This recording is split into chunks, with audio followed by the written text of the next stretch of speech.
Today we're going to talk about giving. I'm sure you didn't read the bulletin before you got here that's going, oh my God, they're going to talk about giving. But I'll try to make it fun. And I want to start by saying, the whole purpose, well, aside from the mechanics of running a building and all that, the whole purpose of giving in a spiritual context is really so that you set up the conditions so that you have a different experience on the inside. That it's really about that. We're not going to get into guilt and shame here because it's not really going to help. What we're really looking for is this transformational experience from the inside. With learning to give is this idea that you give to get. That you actually buy into the idea that giving is a way of inviting more to come your way.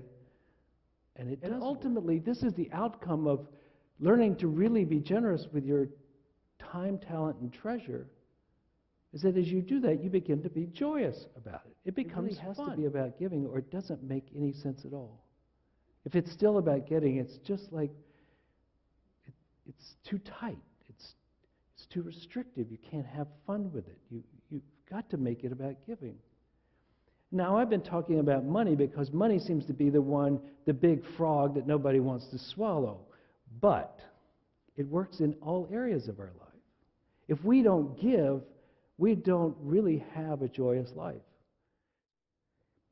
It's not about the money. It's about the consciousness. It's not about getting enough. Like in a marriage, you can't get enough if you don't give. Somewhere along the line, we bought into this idea that we're separate from God. And that this separation is this belief in the separation is the beginning of our downfall and the pain and the suffering that come with it. And one of the things that happens when you don't feel like you're part of something, let's say you're not part of this marriage because you pulled so far apart that the magnets are no longer connecting you back together. You pulled apart so far, there's no marriage there. When you've pulled that far apart, you experience the separateness, and in the separateness, there is the pain and suffering. And we feel the pain and suffering in our life when we live our lives as though we are separate, as though we are separate from each other or we're separate from the one present. Suffering is because we believe in separateness, and the clutching and the fear and the I've got to get mine is because we feel we are separate, and the cycle continues.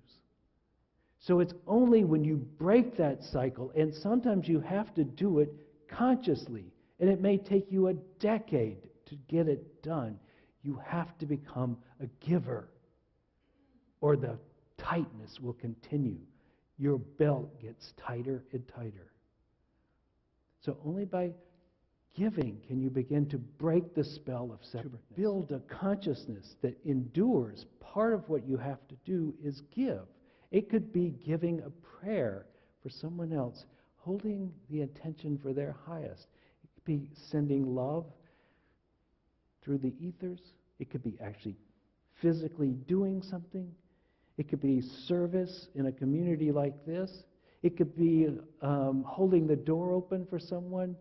It could be helping in ways I can't even imagine, but this giving is the way you knit yourself back together with your true nature and your reality. As we give, we receive. We are in the giving first to get, finally to express who we really are. We are the divine. God is the presence, the energetic intelligence that is forming and reforming all that exists all the time. And that energetic presence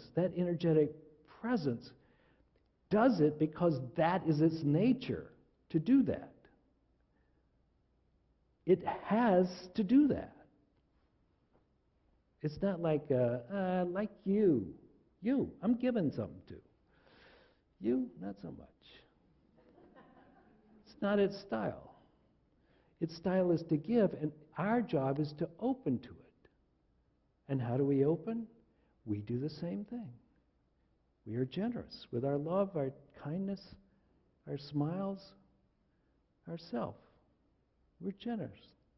And the generosity allows that stuff to come right on through you out into the world. So we do this open-heartedness, this generosity, at first so that we might get more, but in the end so that we might express more. We are here to be the hands, the eyes, the voice of God. And if there's somebody in your world that you're holding a grudge against, you obviously haven't let that person be someone you can shower your love on at this moment. Perhaps you don't shower your love on them because you tried once and it failed. Then do it in secret. Do it in your own private chamber. See if you can't just love them, even though you've been hurt. We should take that as our standard of how to be. Just do it anyway. Just love them anyway. What the heck? That's who you really are.